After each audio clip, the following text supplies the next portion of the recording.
देखो भाई, तो हम लोग रिफॉर्म्स के बारे में बात कर रहे हैं, अंग्रेजों के रिफॉर्म्स। अब बढ़िया तरीके से जो 2-4 रिफॉर्म और बचे हुए हैं, हम लोगों ने 2 प्रकार के सुधार लास्ट लेक्चर्स में कर दिए हैं।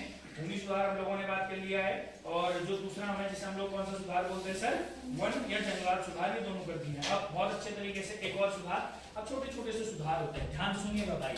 ब्रिटिश रिफॉर्म्स, ठीक है बच्चों, याद रखिए क्वेश्चंस को। ब्रिटिश रिफॉर्म्स, अंग्रेजी सुधार, ब्रिटिश रिफॉर्म्स, अंग्रेजी सुधार। पहले प्रकार के सुधार we have discussed already, land reforms. अब भूमि सुधारों में मैंने आपको सब बता दिया था, पहले भूमि को क्या कहते थे वगैरह वगैरह, गुण भूमि क्या थी, सलाबत भूमि क्या थी, सब बता दिया है ना। आगे बढ़ते हुए लैंड रिफॉर्म, भूमि सुधार के बाद फॉरेस्ट रिफॉर्म, जंगलात सुधार, ये भी हो गया सर। अब बढ़ते आगे की ओर। आज चलो ध्यान सुनना, ये होते गए भाई। अब हमारे पास जो अगला है, आज हम बात करने वाले हैं जुडिशियल रिफॉर्म। क्या हमसे बात करने वाले? अब एक बात बताओ, जब अब पूरा अच्छे तरीके से अपने दिमाग में भी चीजों को रेगुलेट करो, जिसे हम बोलते हैं न्यायिक सुधार। कौन सा सुधार बोलते हैं? न्यायिक सुधार। एक देते हैं इसी, न्यायिक सुधार। अच्छा एक बात बताओ सर, ध्यान से समझो। अब जैसे ना हम एक बात जानते हैं, देखो जिसको नहीं पता है मैं पूरा बता देता हूँ, इसको ऐसे याद रख लेना। ये पूरा उत्तराखंड है अपना, है ना, ये गढ़वाल, ये कुमाऊं, ये गढ़वाल और ये कुमाऊं। अब ध्यान तो सुनो रे गधो, एक चीज बता रही बढ़िया से। हाँ, ये जो गढ़वाल है ना, गढ़वाल के अंतर्गत 888 मतलब 888 में पवार वंश की स्थापना हुई थी। 1804 तक यहाँ पवार वंश चलता है। ये पवार डायनेस्टी है यहाँ की। 1804 में यहाँ गोरखा आ जाते, 1804 में यहाँ लेट पहुंचते गोरखा। 1804 से 1815 तक यहाँ गोरखा रहते हैं। कुमाऊं में चंद वंश चलता है, लगभग 700 से लेकर के 1790 तक। 1790 में यहाँ गोरखा आ जाते। यहाँ पर को फिर गोरखा वंश चलता है 1790 से लेकर के 1815 तक। अब समझ में आया मैंने क्या बोला? यहाँ भी गोरखा है, गोरखा यहाँ लेट गए 1804 में, गोरखा यहाँ पहले आ गए 1790 में। यहाँ ज्यादा जल्दी मौका मिला लड़कियों को, यहाँ लेट गए, यहाँ हरा दिया इन लोग। 91 में यहाँ भी गए, भाग बोलिया से ध्यान दिया गढ़वाली में, खत्म हो गढ़वाल, तुम जानते हो आज भी, है ना। चलो फिलहाल आगे की ओर बात करते हैं। अब सुनो इधर, आप एक बात जानते हैं, 1815 दोनों जगह गोरखाओं का खात्मा हो चुका है। तो याद रखना है दोनों जगह 1815 में अंग्रेजी शासन चला। अब मैं तुमसे बस एक ही चीज पूछ रहा हूँ, अब इसी के आधार पर हम सारी चीजें समझेंगे। British rule. एक बात बताओ रे गधो, पवार वंश में अगर न्याय करना होगा, मान लो ज्यादा से ज्यादा क्या हो सकता है, न्याय के लिए अलग मंत्री हो सकता है, इतना ही तो हो सकता है, और न्याय की कोई खास व्यवस्था हो सकती है नहीं।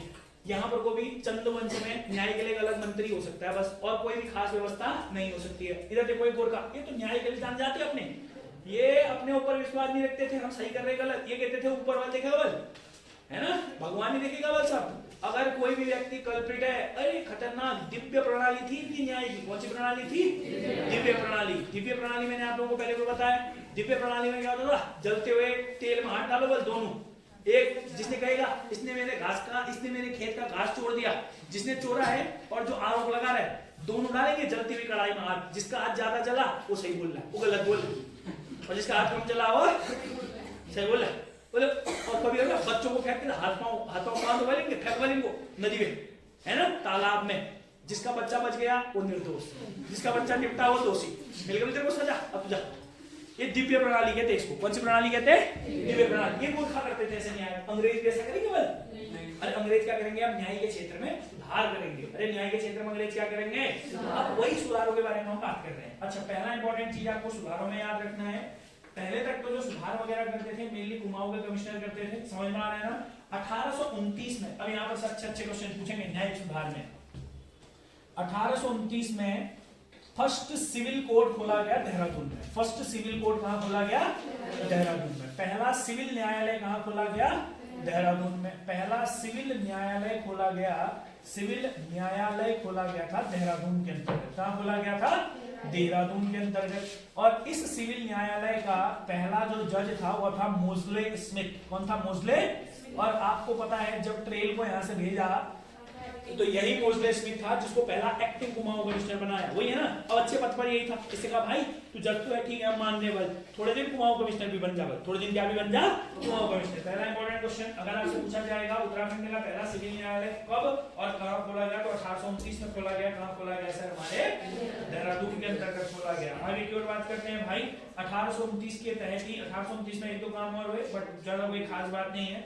अब मेरी बात को बहुत ध्यान समझना, अब ये क्वेश्चन तो सभी के पेपर के लिए इंपॉर्टेंट है, जैसे इसके बाद जो दूसरा क्वेश्चन आएगा ये थोड़ा अच्छे पेपरों के लिए इंपॉर्टेंट है, जब आप अच्छा पेपर देंगे तो तब आएगा आपके पेपर में। अब क्या किया, गढ़वाल के भी याद रखना है, गढ़वाल के मामले भी इस कोर्ट के अधीन कर दिए, गढ़वाल के मामले भी इस सिविल कोर्ट के अधीन कर दिए, इस सिविल कोर्ट के अधीन, यानी कि अब गढ़वाल में भी अगर कुछ हुआ तो यही सिविल कोर्ट में जाएंगे वो लोग भी। भले गढ़वाल में अलग अलग जगहों पर वो छोटे छोटे कोर्ट भी खोले गए थे, समझ आ रहा है मैंने क्या बोला, गढ़वाल के अंतर्गत छोटे छोटे कोर्ट भी खोले गए, मगर आपको याद रखना है अगर पेपर में आएगा देहरादून में सिविल न्यायालय 1829, और अगर पूछेगा गढ़वाल क्षेत्र के मामले देहरादून न्यायालय के अधीन कब करे तो 1838। फाइनल पॉइंट लिखते हैं, ये ज्यादा इंपॉर्टेंट है, 1926, बोलो क्या बोला मैंने आपको, 1926 फाइनल पॉइंट है, 1926। अगर पेपर में ये ज्यादा आने की चांसेस है, इसके पेपर में आने के चांसेस ज्यादा हैं।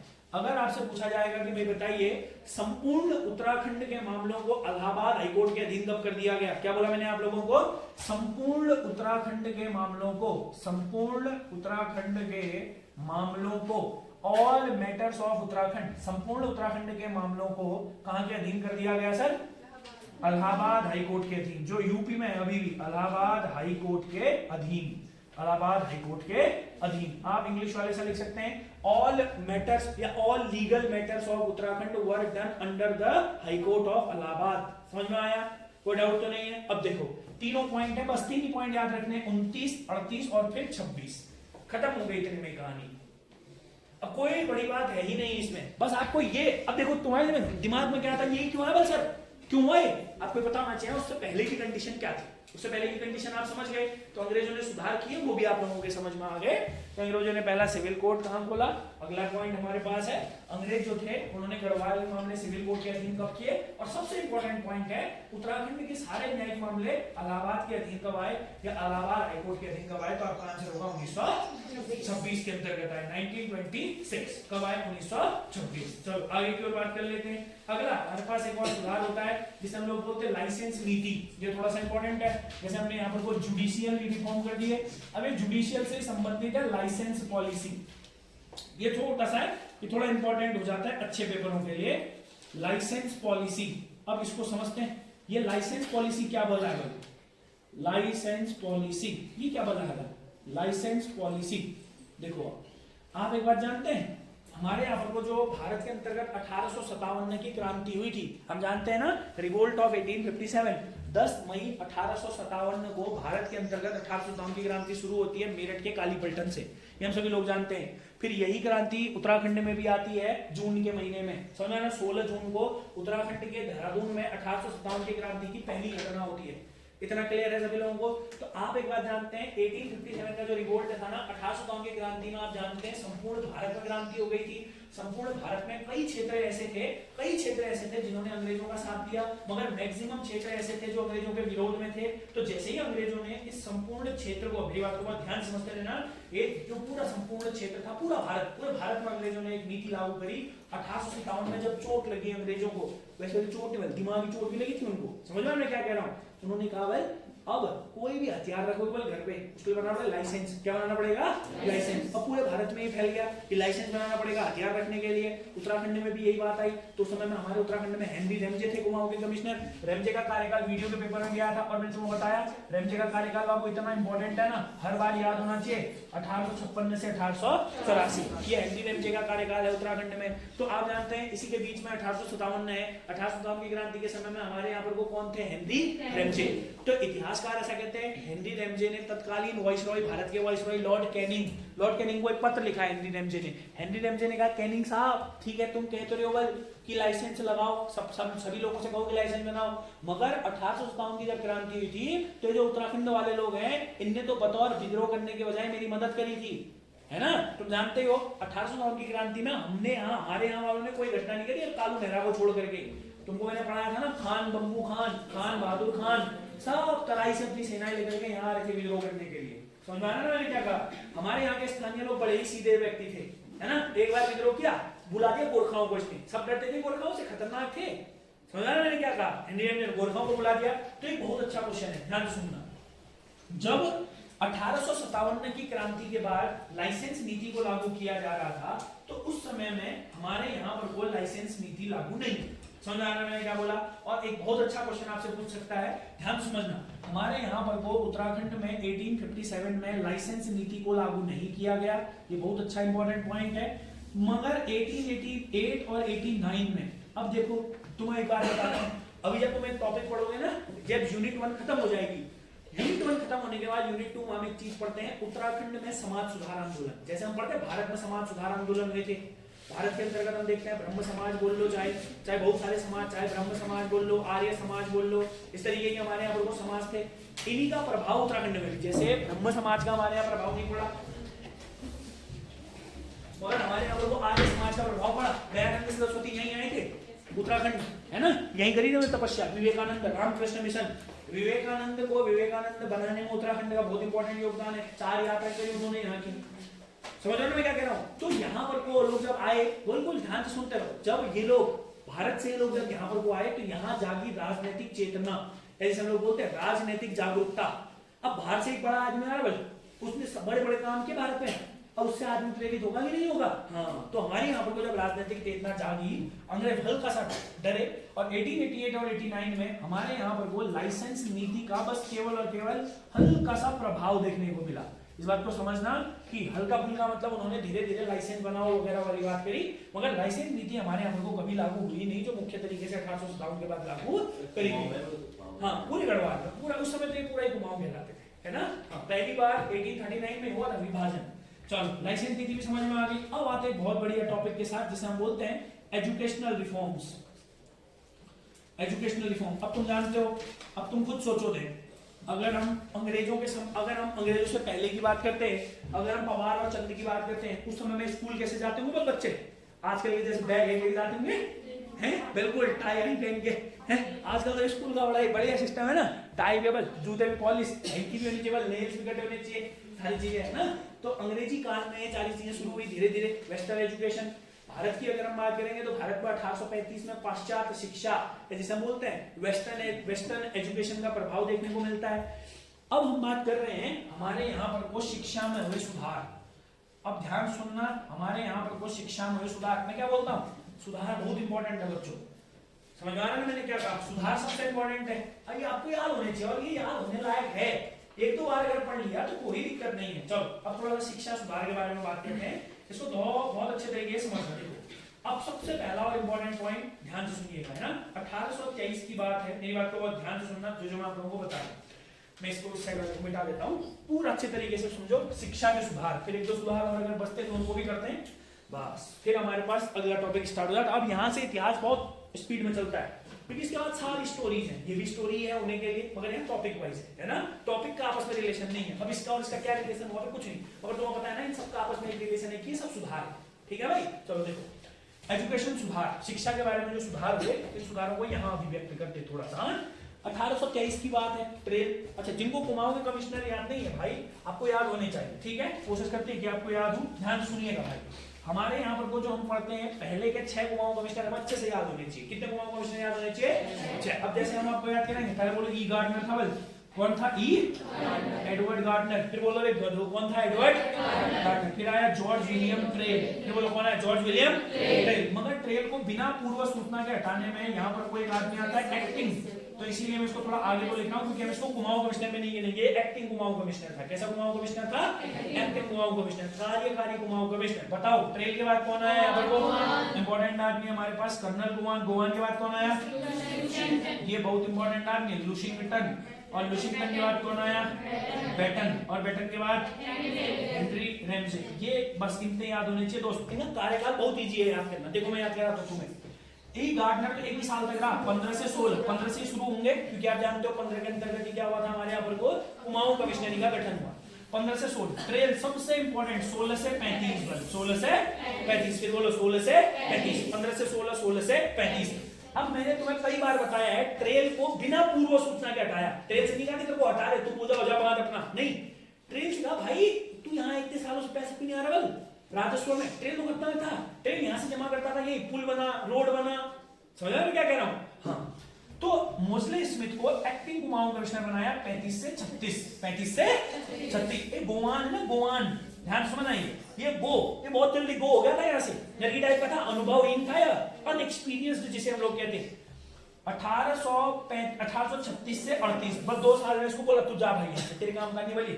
लुशिंगटन बढ़िया आदमी था, इसको ये पसंद था यहाँ। 1838 से 48, 10 साल तक। बेटन फिर से 8 साल तक, 48 से 56। हेनरी रेमजे तो बहुत इंपॉर्टेंट, इसको ऐसे याद करोगे, इसको ऐसे याद करोगे। हेनरी रेमजे का कार्यकाल जिसको याद नहीं हो तो मैं याद करा देता हूँ। हेनरी रेमजे क्रांति से 1 साल पहले आया और कांग्रेस की स्थापना से 1 साल पहले चले गया। क्या बोला? क्रांति से 1 साल पहले आया और कांग्रेस की स्थापना से 1 साल पहले चले गया। अब तो सबको याद है, इंडियन नेशनल कांग्रेस 1885, तो 1884 में गया, 1857 में क्रांति हुई, तो 1856 में ये आया। अरे क्लियर है भाई? तो बताओ 56 से लेकर के कब तक रहा? 84। क्लियर है? अब जिसको याद नहीं भी होता ना कांग्रेस की स्थापना 1885 को भी याद जाएगा आज, है ना? चलो अब सुनो इधर, अब 1823 में कौन होगा भाई? ट्रेन। अब समझ आ रहा? अब मैं बोलूंगा तो समझ में आ जाएगा तुम लोगों को, हाँ? इसीलिए तो मैंने पहले याद करा दिया था भाई। 1823 में ट्रेल था। 1823 में ट्रेल ने एक स्टेटमेंट दिया। ट्रेल बढ़िया आदमी था यहाँ के लोगों, है ना? 1823 में ट्रेल कहता है कि यहाँ इंग्लैंड जैसे सार्वजनिक शिक्षा संस्थान नहीं है। सार्वजनिक शिक्षा संस्थान मतलब समझते हो, यानी हम लोग बोलते हैं पब्लिक इंस्टीट्यूट्स। कैसे इंस्टीट्यूट नहीं है बोलता है यहाँ ट्रेल? पब्लिक इंस्टीट्यूट नहीं है यहाँ, बस कोई कुछ ही लोग आते हैं गुरुकुल में पढ़ने के लिए। समझ में आ रहा है ना? अब मेरी बात को बहुत ध्यान से समझना, बहुत अच्छा क्वेश्चन है, ठीक हो गया ना? 1840, कुछ लोग मानते 44 भी। अब नैनीताल की खोज किसने करी थी सर? पीटर बेरन ने नैनीताल की खोज करी थी, सभी लोग जानते हैं। नहीं जानते तो आज जान लो, बेरन था। बेरन बोलो कौन था रे? बोलो कौन था? बेरन ने किसकी खोज करी? नैनीताल की खोज किसने करी? बेरन ने करी। बेरन की एक किताब थी हिमालय। कौन सी किताब थी उसकी? बोलो कौन सी किताब थी? फिर बोलो रे कौन सी किताब थी? हिमालय। हिमालय में बेरन ने एक बात का खुलासा किया। बेरन कहता है जितने लोग यहाँ गरीब लोग हैं पढ़ना इतना नहीं जानते बोल, और ये पढ़ना भी चाहते हैं तो ये पढ़ नहीं सकते बोल, इतनी गरीब है यहाँ के लोग, मगर हमारा उद्देश्य ये नहीं था। किसने क्या कहा? हमारा उद्देश्य ये था कि पी बेरन ने कौन सी किताब लिखी है, तो याद रखना, पी बेरन ने कौन सी किताब लिखी है? हिमालय। हिमालय नहीं वे, हिमालय। कौन सी किताब लिखी है? हिमालय किताब पी बेरन की है। पी बेरन ने किसकी खोज करी थी? कहानी यहाँ पर 1840 से शुरू होती है। 1840 में एक बहुत अच्छा क्वेश्चन है, याद रखना है। श्रीनगर में ब्रिटिशर्स ने एक सरकारी स्कूल खोला। पहला इंपॉर्टेंट क्वेश्चन, सरकारी स्कूल कब खोला श्रीनगर के अंतर्गत? 1840। ध्यान सुनना, 1823 में उसने कुछ कहा था। क्या कहा था? यहाँ संस्था नहीं है बस सार्वजनिक, मगर ये बस इंपॉर्टेंट है, बस आपको मैं बेस बना के दे रहा हूँ, ठीक है? हमने सबसे पहला पॉइंट जो शिक्षा के सुधारों में करा है, ये शिक्षा के सुधार सारे इधर लिख रहा हूँ, मैं फिर बोलता हूँ। 1840 में श्रीनगर में एक सरकारी स्कूल खोला। श्रीनगर में क्या खोला? सरकारी। अब यहाँ से 2-3 इंपॉर्टेंट पॉइंट निकलते हैं, बस मेन पॉइंट ये जितने भी है बस बेस बनाते हैं हमारे, समझ ना? हाँ, और बड़े पेपरों में ये पूछता है, क्योंकि ये कॉन्स्टेबल के पेपर में इतना डिटेल में कभी एग्जामिनर जाएगा ही नहीं, बट अच्छे पेपरों में कुछ भी पूछ सकता है भाई एग्जामिनर, कुछ भी। किताब हाथ लगी अच्छी सी तो कुछ भी उठा के पूछ सकता है, इसको समझना। 1841 कौन है? 1840 के समय में हमारे यहाँ पर देखो जरा, लुशिंगटन। कौन है? लुशिंगटन। 1841 में लुशिंगटन ने अल्मोड़ा में संस्कृत पाठशाला खोली। कौन सी पाठशाला खोली? संस्कृत। भले वो 8 ही साल तक चली, बच्चे नहीं आए बोलवा, तो लुशिंगटन ने बाद में क्या कर दी सर? बंद कर दी। क्या कर दी सर? बंद कर दी। अब मेरी बात को ध्यान समझना, 1-2 इंपॉर्टेंट क्वेश्चन है, ठीक है?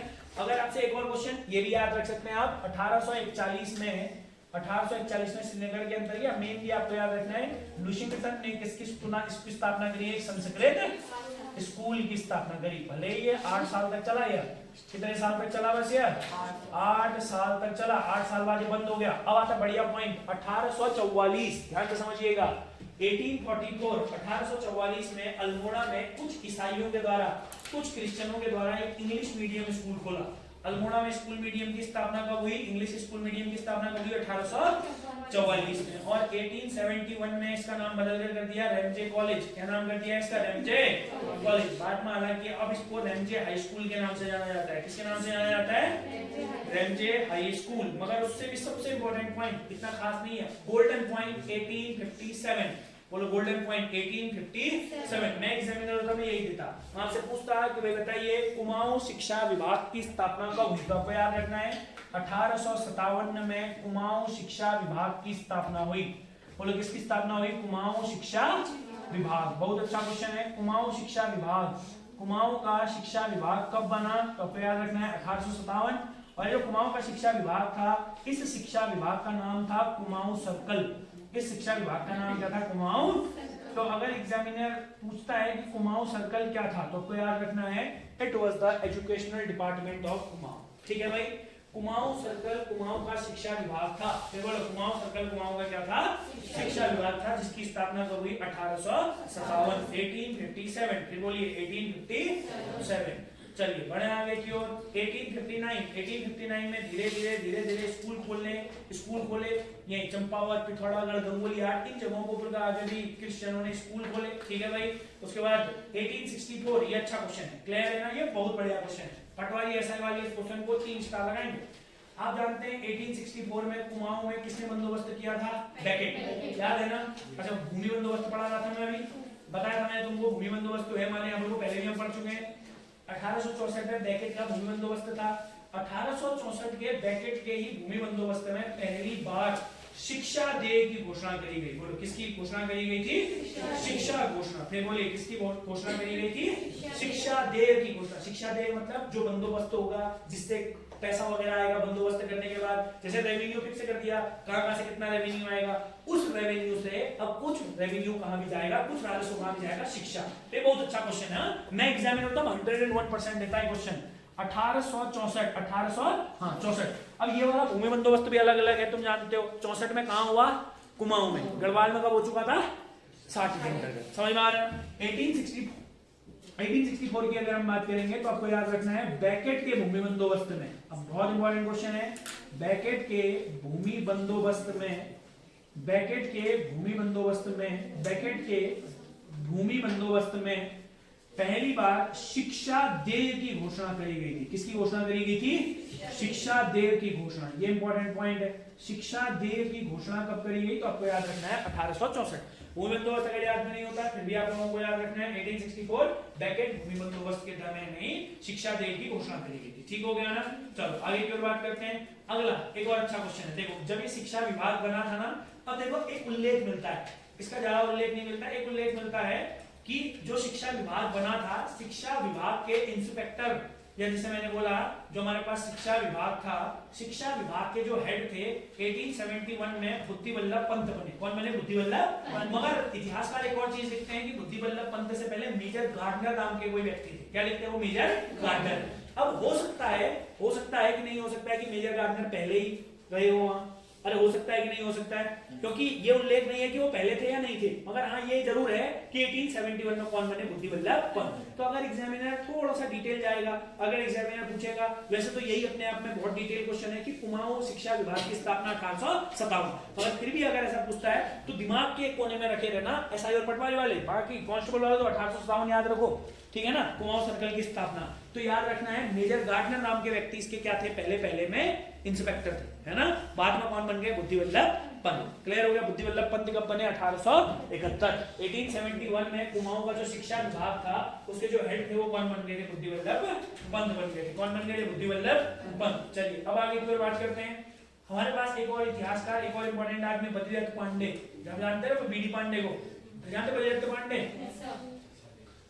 बद्रीदत्त पांडे जो थे, बद्रीदत्त पांडे ने लिखा है कि उत्तराखंड के अंतर्गत, बद्रीदत्त पांडे लिखते हैं उत्तराखंड में शिक्षा की नींव बुद्धिवल्लभ पंत ने रखी थी। किसने रखी थी? बुद्धिवल्लभ पंत ने। तो क्या पता जब ये कुमाऊं के अंतर्गत इंस्पेक्टर रहे होंगे शिक्षा विभाग के, तो इन्होंने कई सारे सुधार किए हों। तो बस दिमाग में रखना है बुद्धिवल्लभ पंत ने शिक्षा के क्षेत्र में हमारे उत्तराखंड में कई सारे कार्य किए। किसने किए कई सारे कार्य? बुद्धिवल्लभ पंत के द्वारा। क्या आप लोगों को इतना क्लियर हुआ? शिक्षा के सुधार याद हो गए। अच्छा एक और पॉइंट कॉपी के टॉप में लिखो, कहीं पर को कॉपी के टॉप में इस पॉइंट को लिख लेना, अगर पेपर में आएगा उत्तराखंड में आबकारी विभाग एक्सरसाइज डिपार्टमेंट की स्थापना 1822। अब ये भी सुधारों के अंतर्गत आता है, पूरा टॉपिक नहीं पढ़ा रहे हैं, नोट करके कहीं पर को लिख लो। कुमाऊं में आबकारी विभाग की स्थापना कब हुई? 1822। एक्साइज डिपार्टमेंट, आबकारी विभाग अंग्रेजों के अधीन था।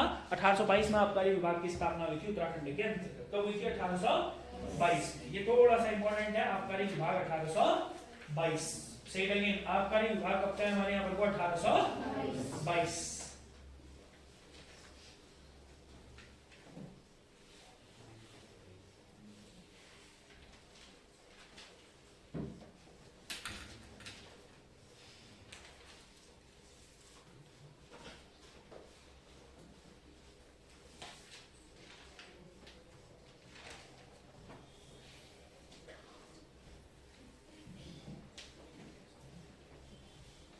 चलो एक और पॉइंट पढ़ लेते हैं, ध्यान से समझना, जिसे हम लोग बोलते हैं यातायात। एक और सुधार पढ़ लेते हैं, क्या?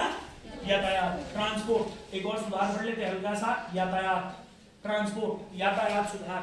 तुम जानते हो यातायात होंगे खतरनाक टाइप के थे हमारे पास, है ना? तो चलो ध्यान से समझेंगे, यातायात के सुधार पढ़ लेते हैं। एक और पॉइंट, हाँ चलो ध्यान से सुनो। अभी यातायात के क्षेत्र में अंग्रेजों ने कोई खास सुधार किए, एक दो पॉइंट आएंगे यहाँ पर से परीक्षा के लायक, ज्यादा कोई खास बात नहीं है। चलो एक क्वेश्चन बताओ कितने लगी हो तुम मुझे। क्या 1857 में उत्तराखंड में लाइसेंस नीति लागू हुई? नहीं। कब हुई? 1889 में। कुमाऊं शिक्षा विभाग की स्थापना किस वर्ष हुई? 1857। एक भारतीय व्यक्ति जो कुमाऊं के अंतर्गत शिक्षा विभाग के हेड थे, कौन थे? पंडित बुद्धि वल्लभ पंत। अब धीरे धीरे तुम इन नाम से जो लोग नए बच्चे तो लग रहा होगा ना, हाँ पहले बोला ऐसा बुद्धि उद्धि टाइप का आदमी है ना, थोड़े देर बाद आदत जाएगी भाई बुद्धि वल्लभ पंत, बुद्धि वल्लभ पंत है, मान्य सब आएंगे भाई लोग अपने आसपास के लोग हैं, ठीक है, ज्यादा घबरा नहीं है। हाँ कभी पांडे कभी जोशी सब आएंगे भाई, यहाँ तो टेंशन मत ले, अभी तो कुमाऊं ही है। तो जब गढ़वाल पहुंचेंगे ना वहां भी आएंगे मैथमानी टाइप के व्यक्ति, ठीक है, चरावत है ना, सब गढ़वाली भी आएंगे, टेंशन मत लो। चलो बड़ा आगे को, हाँ अब समझो ध्यान से, हाँ देखो अब बढ़ता है आगे की ओर यातायात। इसके बारे में बात करते हैं थोड़ा सा, यातायात जिसे हम बोलते हैं ट्रांसपोर्ट। यातायात में क्या क्या सुधार किए इन्होंने? यातायात, ट्रांसपोर्ट, जिसे हम बोलते हैं यातायात। चलो सुनो, ट्रांसपोर्ट यानी कि जिसे हम बोलते हैं यातायात। अब सुनना ध्यान से, अगर हम यातायात के बारे में बात करेंगे तो सबसे पहला इंपॉर्टेंट क्वेश्चन देखिए, पहला इंपॉर्टेंट चीज जो आपको याद रखना है, जब ट्रेन आया था ना, ट्रेन ने सबसे पहले रोड बनाई हमारे यहाँ, उस समय रोड ही नहीं थी ना, है ना, कुमाऊं में बनाई वो भी ट्रेन ने। तो मैं एक बार बताऊं, जो गढ़वाल है ना, गढ़वाल, हाँ गढ़वाल में 1938 तक रोड ही नहीं थी। गढ़वाल में 1938 में गाड़ी सड़क आंदोलन हुआ, वहां के लोगों ने कहा भाई कुमाऊं वालों ने बसें चला दी भाई, केमू की बसें, है ना, हाँ HMTC हिल मोटर ट्रांसपोर्ट कंपनी की स्थापना हुई थी 1920 में हमारे यहाँ। उत्तराखंड के कुमाऊं में 1920 में HMTC की स्थापना हो गई थी। हमारे यहाँ KMOU तुम जानते हो ना, Kumaon motor owners union limited. तो जब आप पढ़ोगे पूरा ट्रांसपोर्ट इन उत्तराखंड ज्योग्राफी के अंतर्गत, तो वहां पढ़ोगे, सुनो रे गधो इधर, हमारे यहाँ पर को 1920 में HMTC बन गया था, हिल मोटर ट्रांसपोर्ट कंपनी, कुमाऊं में बात कर रहा हूं मैं। और उसके बाद 1939 तक हमारे यहाँ पर ऐसी 13 प्राइवेट कंपनियां हो गई थी। फिर जाके इन सबको मिला करके हमने बनाया KMOU। क्या बनाया हमने? KMOU मतलब जिसको तुम शॉर्ट फॉर्म में केमू कैसे कहते हो, KMOU का फुल फॉर्म होता है Kumaon motor owner union limited, KMOU limited. वो बन गया हमारे गढ़वाल वाले नाराज हो गए भाई, वहां कुमाऊं मोटर बन गया, गढ़वाल मोटर का बनाओगे भाई, मोटर तो सब चलेगी ना, गाड़ी होगी पक्की सड़क, तो वहां बैलगाड़ी ले जाने वाले भाई कैसे जाएगा, बस आदमी ऊपर खाबड़ में कच्ची रोड में बाइक चलाने में आपस आती है ना। तो 1938 में गढ़वाल में हुआ गाड़ी सड़क आंदोलन, उसके बाद वहां सड़क पहुंची, मगर ट्रेन ले जहां जाते ना आजकल के हमारे यहाँ, जहां जब जाते बढ़िया मजेदार रोड है ना, हल्द्वानी से नैनीताल, है ना, बढ़िया एकदम मस्त रोड, हाँ वाली रोड ट्रेन ने बनाई भाई उस समय में। ट्रेन ने कहा कि भाई बनाओ वाली रोड सबसे पहले तो ट्रेन ने सबसे पहले तो बमोरी और नैनीताल मार्ग का निर्माण किया। बमोरी घाट मतलब हल्द्वानी का पुराना, समझे ना, ट्रेन ने निर्माण किया। और हल्द्वानी से लेकर अल्मोड़ा तक सड़क के लिए पैसा भी जमा किया सभी लोगों से। तो ट्रेन ने सबसे पहला यातायात में अगर हम बात करेंगे, ट्रेन बहुत तब तो बोलता हूं जिस तरीके से सीक्वेंस है पूरा का पूरा, ट्रेन आदमी ने सबसे पहले रोडों का निर्माण किया। ट्रेन ने सबसे पहले किसका निर्माण किया? रोड का निर्माण किया। अब ये थोड़ी आएगा पेपर में कि बता भाई ये रोड कंपनी, समझ में क्या कह रहा हूं, उससे रिलेटेड कोई ज्यादा क्वेश्चन नहीं आता, पर ट्रेन ने हमारे यहाँ पर किसका निर्माण किया था सर? रोड का निर्माण किया था। समझ में आ रहा है? अब ध्यान समझना इंपॉर्टेंट क्वेश्चन है। 19वीं शताब्दी के अंत में या 20वीं शताब्दी में कुमाऊं प्रदेश जो था, कुमाऊं में रेल आई, क्या है रेल आई, ट्रेन या रेल, है ना। वैसे तो हम जानते हैं कुमाऊं के अंतर्गत जो रेलों का इतिहास है, इस बात को ध्यान समझना। हमारे यहाँ पर को, अब तुम बोलोगे मास्टर भारत में तो 53 में चली थी, आप यहाँ 51 क्यों लिख रहे हैं? हमारे यहाँ पर को पहली बार, हमारे यहीं पर को पहली मालगाड़ी चली थी सबसे पहले। हमारे यहाँ पर को सबसे पहले क्या चल गई थी? पहली मालगाड़ी चल गई थी। आज पैसेंजर ट्रेन नहीं, मालगाड़ी चली थी रुड़की से पिरानकलियर। कहां से कहां चली थी? रुड़की से पिरानकलियर। रुड़की से पिरानकलियर दोनों हरिद्वार में है। पिरानकलियर वहां हरिद्वार में ना हम बना रहे थे ऊपरी गंग नहर, हम कर रहे थे गंगा नहर बना रहे हरिद्वार में। हमारे हरिद्वार में गंगा नहर बनी थी, मैंने लिखाया गया पीछे, हरिद्वार में गंगा नहर। हरिद्वार में कौन सी नहर? गंगा नहर बन रही थी 1842 से 54 के बीच में। ये कार्यकाल में हमारे यहाँ गंगा की नहर बनाई, गंगा से एक नहर निकाली। तो जब गंगा से नहर वगैरह निकाली तो मिट्टी सारने के लिए, क्या सारने के लिए? मिट्टी सारने के लिए चीजबल आदमी नहीं वहां, है ना। तो 2 डिब्बों के साथ एक छोटी सी मालगाड़ी बनाई, और यही है सबसे पहली मालगाड़ी 1851 में चली थी रुड़की से पिरान गलियार हरिद्वार के अंतर्गत। कहाँ चली थी? हरिद्वार के अंतर्गत। फिर 1853 में बॉम्बे में चली पहली पैसेंजर ट्रेन। कौन सी ट्रेन चली? Passenger train. और बहुत अच्छा क्वेश्चन है, आपको याद रखना है। 1882 में पहली बार काठगोदाम और बरेली रेल लाइन का निर्माण हुआ। ये अच्छा पॉइंट है। ये देखो, अब ये कैसी ट्रेन है रे? मालगाड़ी में। इसमें सामान जाएगा, सामान समझ में? आदमी जाएगा इसमें, सामान जाएगा ही, और डिजाइन किसी बात करना, हमारी बात नहीं करना। 1882 में पहली बार, आपको याद रखना है, कहां? बरेली से लेकर के कहां? काठगोदाम तक का रेल लाइन बनाई। यहाँ ये बाद में भी पढ़ोगे ज्योग्राफी में, फिर भी याद करो इसको। 1882 में बरेली से काठगोदाम रेल लाइन, बरेली से काठगोदाम तक रेल लाइन बिछाई। बस बरेली से काठगोदाम तक रेल लाइन कब बिछाई बताओ? 1882। और 1884 में इस रेल लाइन में आई ट्रेन। इस लाइन में क्या आई रे? रेल आई, ट्रेन जो बोलते हो, ठीक है। तो 2 अलग अलग क्वेश्चन है। हल्द्वानी में पहली बार ट्रेन लाइन का निर्माण कब हुआ और पहली बार ट्रेन कब आई? अगला, अगर तुमसे पूछेगा कोटद्वार के अंतर्गत, तो 1897। गढ़वाल में कोटद्वार के अंतर्गत 1897। गढ़वाल के अंतर्गत कोटद्वार में रेल लाइन, कोटद्वार गढ़वाल के अंतर्गत रेल लाइन, गढ़वाल के अंतर्गत रेल लाइन जो बनाई इन्होंने, रेल की जो लाइन बनाई वो कब बनाई? 1897। कब बनाई? 1897, ठीक है। और भी बहुत सारी रेल लाइन है, उनके बारे में अभी हम बात नहीं कर रहे। चलिए, क्या आप लोगों को इतना समझ में आया? अगर किसी को कोई डाउट है तो आप आराम से पूछ सकते हैं। फिलहाल के लिए अभी हम लोग आगे की ओर बात करते हैं भाई, है ना। ये सारे मेन आप लोगों को मैंने सुधार बता दिए। चलिए बढ़ाएंगे की ओर। चलो अब सुनो 2-3 बहुत बढ़िया से पॉइंट। आप लोगों का अभी सबसे पहला वाला जो क्षेत्र है, सबसे पहला वाला ही क्लियर हुआ है अभी तक, जिसे हम लोग कौन सा बोलते हैं सर? ध्यान से सुनिएगा, हाँ। जिसे हम लोगों ने क्या बोला है? सबसे पहले उत्तराखंड के अंतर्गत सुधार वाला टॉपिक अभी कंप्लीट हुआ है। अब हम एक बहुत ही इंपॉर्टेंट सा टॉपिक यहाँ पर को स्टार्ट कर रहे हैं। हाँ, अब एक इंपॉर्टेंट टॉपिक, या जिसे आप लोग बोल सकते हैं यूनिट नंबर 2। कौन सी यूनिट स्टार्ट करेंगे हम यहाँ पर? को यूनिट नंबर 2। अच्छा, यूनिट नंबर 1 में अगर किसी को कोई डाउट वगैरह, या अगर कोई भी ऐसे डाउट्स हैं, कोई भी इस बात है, तो आप आराम से पूछ सकते हैं। थोड़ा सा यूनिट 2 का बेस बनाते हैं अभी, क्या क्या हम यूनिट 2 में पढ़ने वाले हैं। और भाई जितना पढ़ा रहा हूँ ना, तो मैं फिर बोलता हूँ, ये उत्तराखंड का पेपर है, यहाँ पर आपको ज्यादा पढ़ने की जरूरत होती है हर बार के लिए। समझ में आ रहा है ना कि आप लोगों को क्या पढ़ने की होती है? ज्यादा जरूरत, यहाँ पर ज्यादा पढ़ने की जरूरत होती है। चलो पढ़ेंगे आगे को, थोड़ा बढ़ा जाएगा आगे को। यूनिट 1 क्लियर है? वो क्लियर है? बताओ, जब 1857 की क्रांति हुई तो कुमाऊं का कमिश्नर कौन थे? हेनरी। बोलो रे, हेनरी।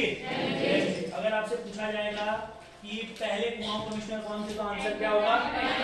Edward Gardner. अगर पहले वास्तविक कुमाऊं कमिश्नर पूछेगा तो एडवर्ड गार्डनर। तो हल्का आदमी, हल्का मतलब आदमी हल्का नहीं था, आदमी तो बढ़िया था, है ना। तो हम समय तक रहा बेचारा, 9 महीने में नेपाल भेज दिया उसको, है ना। उसको रेसिडेंट बनाया, उसको कहा कि जा नेपाल संभाल थोड़े दिन, है ना, यहाँ ट्रेल संभालेगा। तो आदमी तो बढ़िया था बेचारा, मौका ज्यादा नहीं मिला उसको, ठीक है ना। तो कौन आ गया यहाँ पर को? फिर ट्रेल आ गया। कौन आ गया सर यहाँ पर को? फिर ट्रेल आ गया। चलो बढ़ा आगे को। कोई डाउट्स वगैरह या कोई कुछ पूछना है, फिर मैं आपको यूनिट नंबर 2 समझा दे रहा हूँ, या आप लोगों को स्लॉट नंबर 2, जो आप लोगों को फिर बेटर लगेगा। बट कोई डाउट है तो पूछ लेना, हाँ। और डाउट तो दिमाग में कदापि नहीं रखने का, और चीजों को एज इट इज याद करो। तो बताओ फिर पहली बार में वन अधिनियम कब आया? वन अधिनियम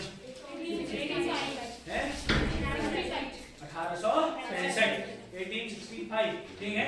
चलो अब बढ़ते हैं आगे की ओर। अब सुनना ध्यान से, हाँ। यूनिट नंबर 2 को थोड़ा सा समझते हैं कि हम यूनिट नंबर 2 में क्या क्या पढ़ रहे हैं। ध्यान से सुनिएगा।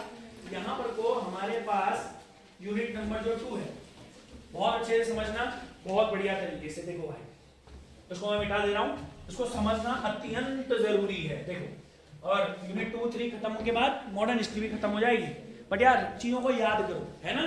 और फिर बोलता हूँ घर जाओ, जैसे एक बार तुमने पढ़ा यहाँ, अब जैसे मान लो तुमने पढ़ दिया, ठीक है, पढ़ गया हो गया, पढ़ दिया, कल सुबह उठ करके इसको दोबारा लिखो एक बार बिना देखे, जो जो तुम्हें याद है दिमाग में। और तुम्हें बहुत ही अच्छा सा मैं आप लोगों को सीक्रेट बताता हूँ जीवन के अंतर्गत याद करने का। जब आप ना चीजों को याद करना शुरू करते हैं और जब आपको चीजें याद होना शुरू होती है तो बड़ा मजा आता है। फिर ना लगता है कि और पढ़े बोलो और पढ़े, समझा।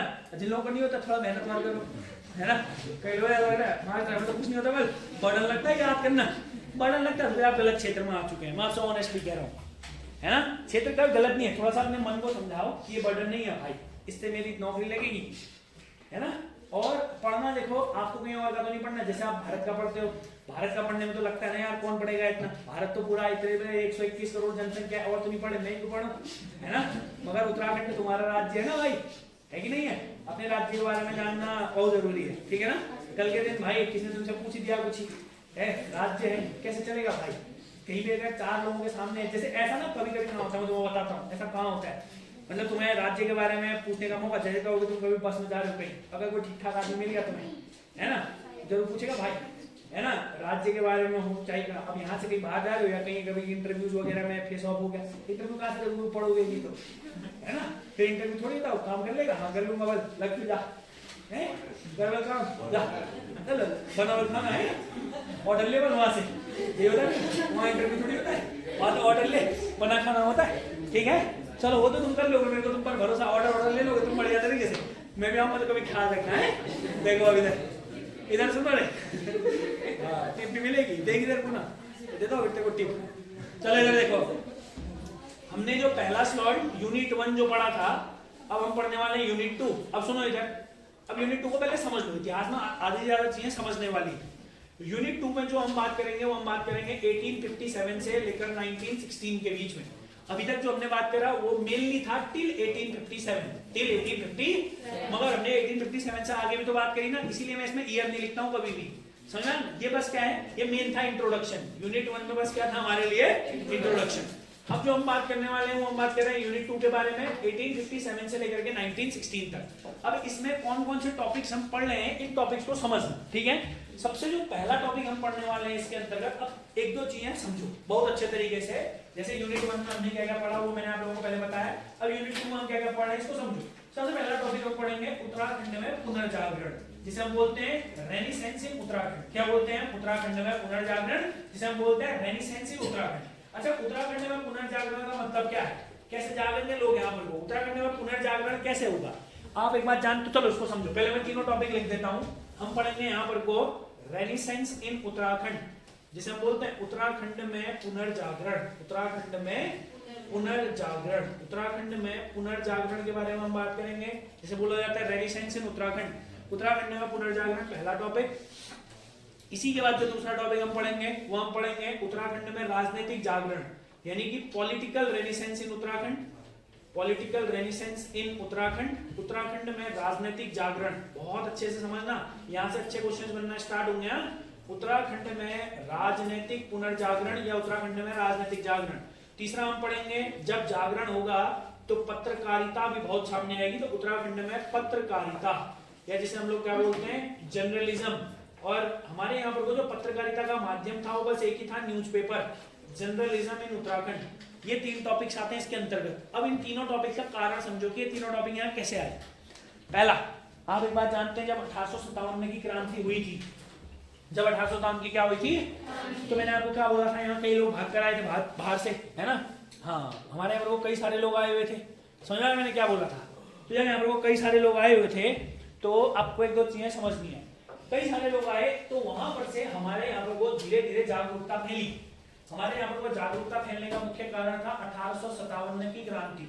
और पुनर्जागरण में हम लोग 2-3 जागरणों, पुनर्जागरण का पहले शब्द का अर्थ समझ लेना।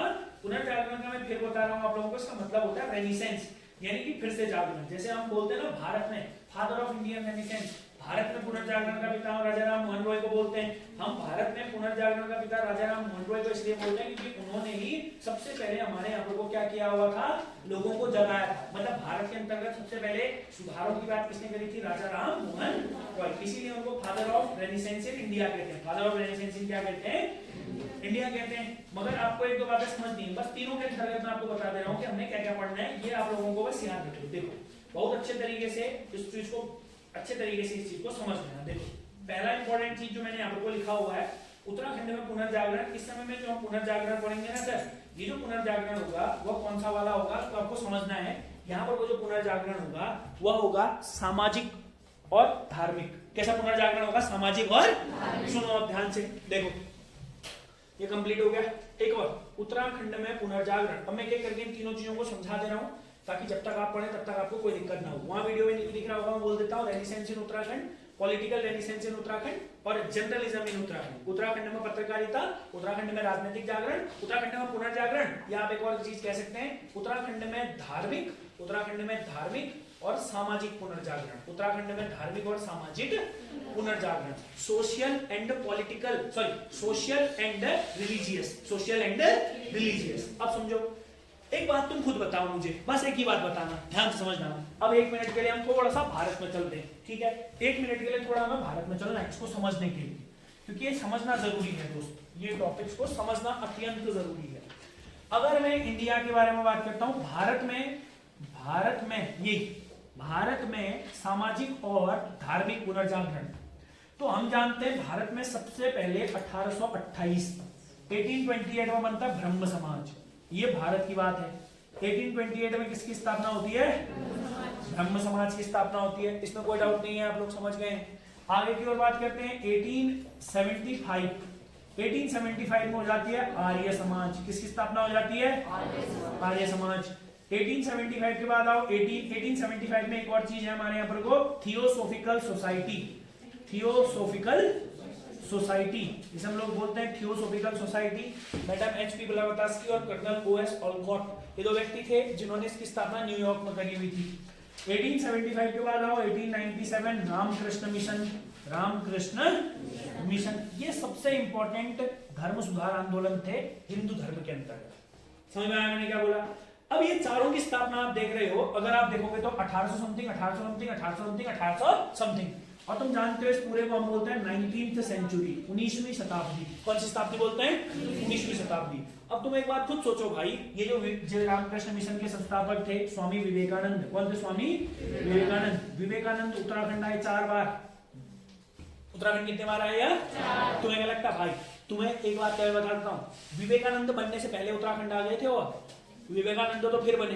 तो जब भी वो उत्तराखंड आए, कोई ना कोई लोग तो प्रभावित हुए होंगे, कई सारे लोग प्रभावित हुए हमारे यहाँ धर्म को सुधारने के लिए। समझ में आ रहा है ना? ये आर्य समाज के संस्थापक दयानंद सरस्वती, यही नैनीताल में ऊपर बैठ के तपस्या करी थी उन्होंने 1855 के समथिंग।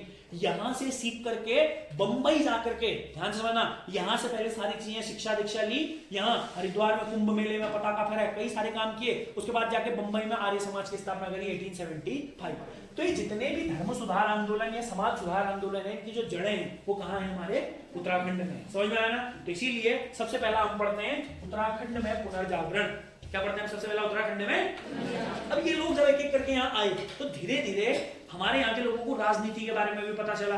तो उसके बाद हुआ हमारे यहाँ पर राजनीतिक पुनर्जागरण हम सब पढ़ेंगे। गढ़वाल यूनियन की स्थापना बोलो, चाहे पंडित गोविंद बल्लभ पंत ने जितनी संगठन बनाए उनकी स्थापना बोलो, जो छोटे छोटे पॉलिटिकल ग्रुप थे, उन सारे पॉलिटिकल ग्रुप के बारे में बात करेंगे। उत्तराखंड में राजनीतिक जागरण हम इस बार गढ़वाल का भी पढ़ेंगे। पिछले बार तक हमने बस कुमाऊं को पढ़ा है, इस बार थोड़ा सा ये 2 किताबों को ऐड करके, धर्माना जी की किताब थोड़ा सा दिया हुआ है, मैं उन सारी चीजों को, इसमें गढ़वाल में जो पुनर्जागरण हुआ था उन सारी चीजों को ऐड करेंगे इसमें। उत्तराखंड में इसलिए लिखा है। फिर हम बात करेंगे उत्तराखंड में पत्रकारिता। अब जब जागरण आएगा, अब एक बात बताओ, इंडियन मतलब गढ़वाली यूनियन की स्थापना हो गई 1901 में। गढ़वाली यूनियन एक संगठन था गढ़वालियों का।